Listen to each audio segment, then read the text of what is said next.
안녕하세요. 투병몽입니다. 오늘은 5월 22일인데요.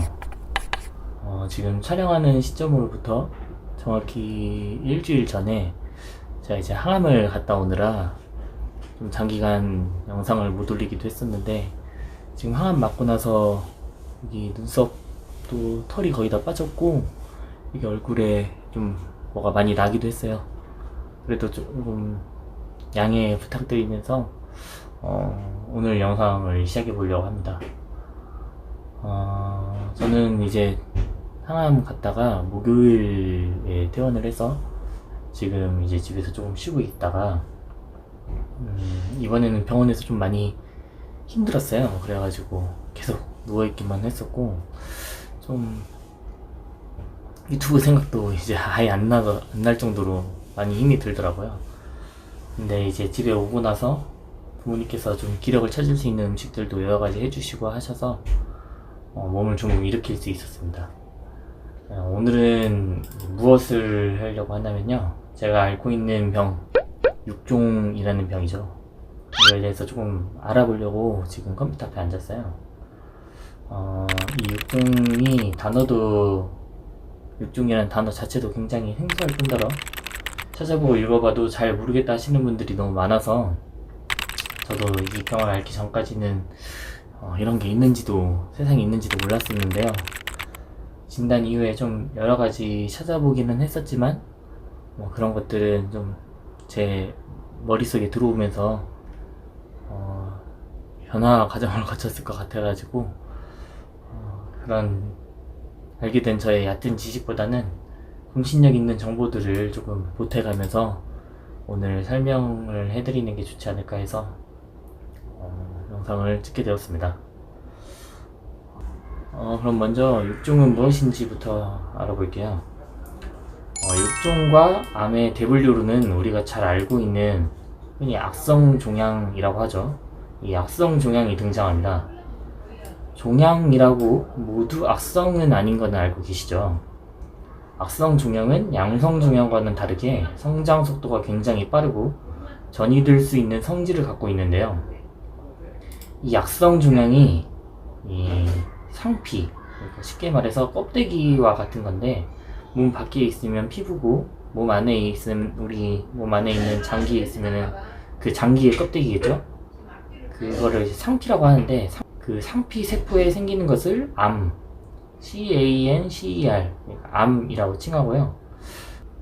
그렇지 않은 모든 악성 종양을 사코마, 그러니까 제가 오늘 말하고자 하는 육종이라고 부릅니다.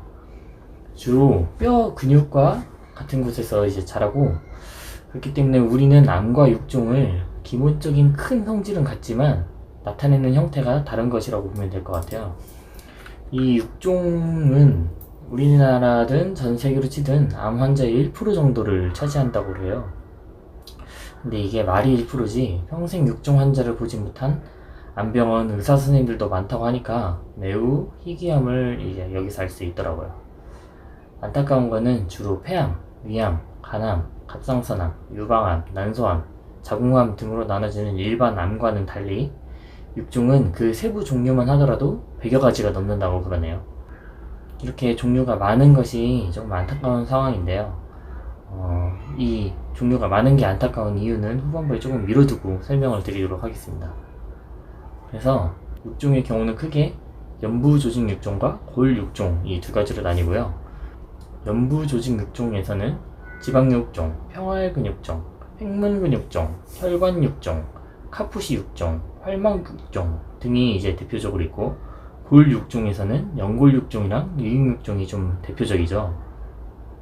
그래서 이것들은 이제 원발 부위에 따라서, 그리고 또 그 암세포가 자라는 활동하는 특징에 따라서 지칭하는 종류가 세부적으로 많아지기도 하더라고요.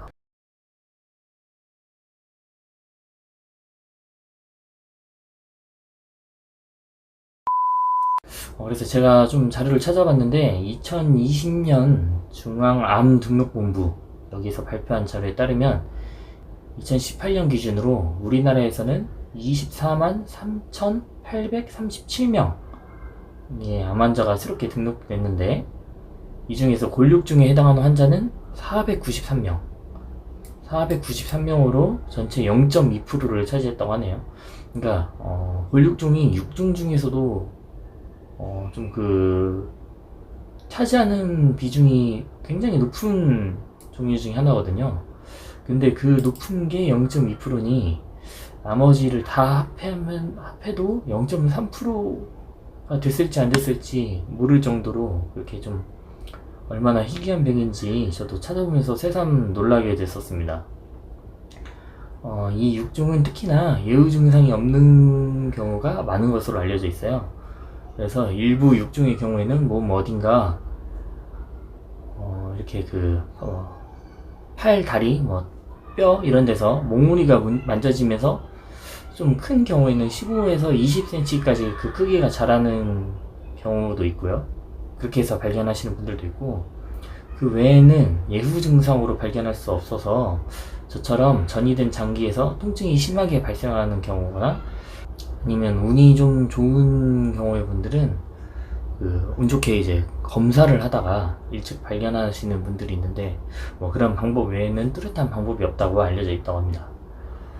그래서 제가 처음에 육종을 진단받았을 때 이것저것을 좀 살펴봤었는데, 육종을 진단받았다는 것은 진짜 재수가 더럽게 없는 것 이라는 말이 바로 보였을 정도니까 지금 생각하면 그 말이 맞네요. 말처럼 육종은 발생에 대한 특별한 인과관계를 아직은 밝혀내지 못한 상황이라고 합니다. 악성종양 자체가 그 이유를 명확히 밝혀내지 못한 것은 사실이지만 우리가 알고 있는 아까 말씀드린 대표적인 암들은 조심해야 되는 그런 기전이 있다던가 아니면은 그래도 어느 정도는 내 생활 패턴과 연관이 있다고 하잖아요. 근데 육종은 좀 그런 게 아예 없을 뿐더러 나이 어린 환자들한테도 되게 많이 나타날 정도로 어린 연령층에서 주로 나타나는 게 다른 암들과는 조금 다른 점인 것 같아요.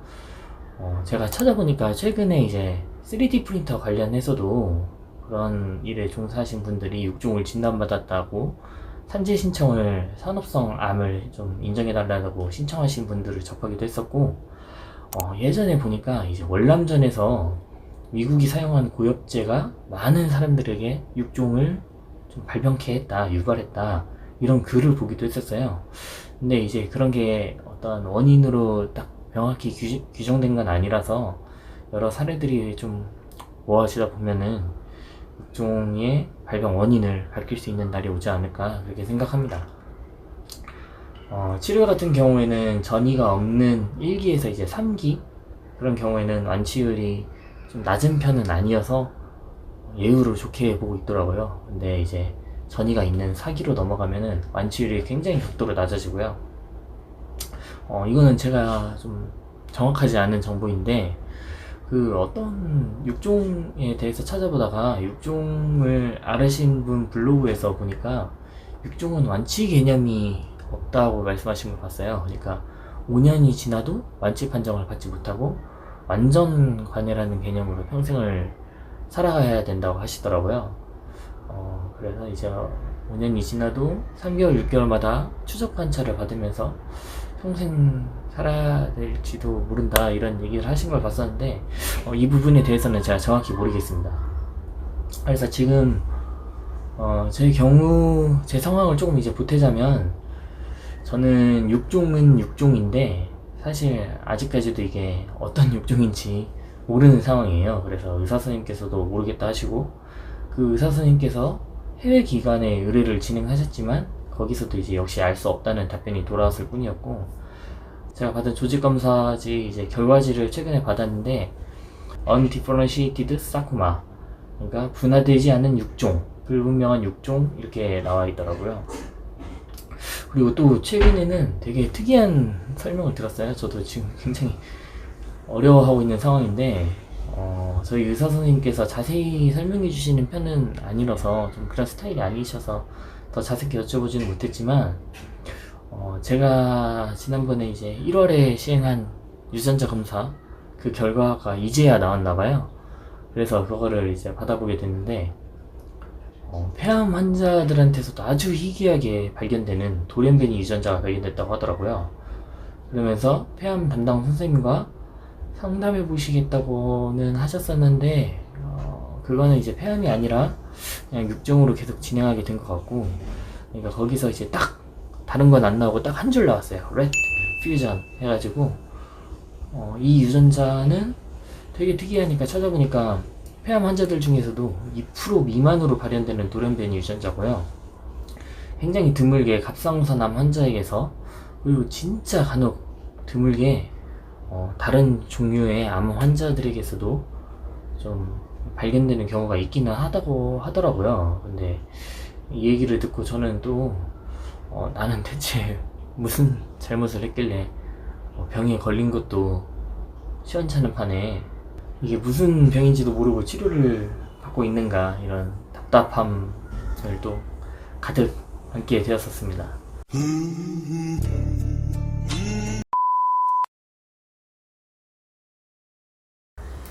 제가 아까 그 영상 중간에 넘어간 부분이 있었는데, 육종은 이제 세부 종류가 이제 100가지가 넘어간다고 말씀을 드리면서 종류가 많은 게 안타까운 상황이라고 말씀을 드렸었어요. 다른 암과는 달리. 근데 이게 왜 안타까운 상황이냐면, 사람의 생명을 다투는 일이지만 이것도 어떤 경제 산업의 원리에 의해서 돌아가고 있어요. 사람들이 많이 걸리는 암, 그 암에 사용될 항암제들이 위주로 그 약들이 개발이 되어 있고, 제약회사들도 환자들이 많아야 이 약을 계속 쓸 수 있으니까, 돈을 벌 수 있으니까, 그래서 그런 약들을 위주로 연구들이 진행되다 보니 좀 이런 희귀 병들에는 약이 많이 없기는 해요. 그런 상황에서 육종 자체만으로도 이제 1%가 안 된다고 하는데, 저 같은 경우는 이제 어떤 육종인지도 모르잖아요. 그래서 어떤 약을 써야 되는지도 병원에서 판단하기가 굉장히 어려운 상황인 거예요. 그렇다고 아무거나 갖다 쓰자니 몸은 몸대로 망가지고, 그 약이 맞지 않는 시간에 또 이 종양이 자랄 수도 있는 거니까, 뭐 저뿐만이 아니라 다른 암들도 마찬가지겠죠. 그 암들도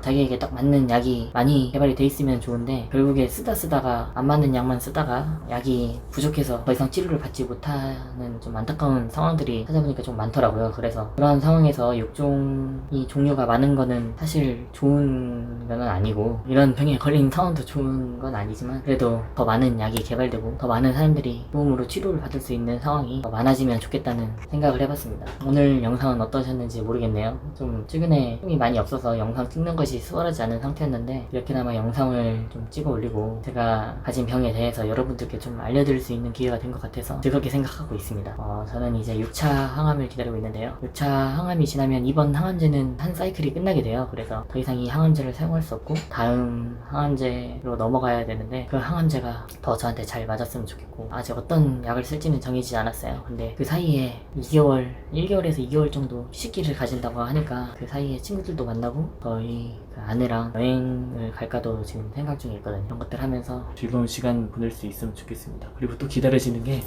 제가 여기 보시면 이게 이제 관을 꽂아놨어요. 근데 이것도 이제 6차까지 하고 뺀다고 그랬거든요. 그래서 많이 싫었었는데 이 친구 뺀다는 게 굉장히 기쁜 상황이더라고요. 그래서 또 많이 기다려지는 6차 항암입니다. 그러면 저는 또 이렇게 건강한 모습으로 여러분들 뵐 수 있게 된 게 굉장히 감사하고, 오늘은 여기서 물러가도록 하겠습니다. 시청해주셔서 감사합니다.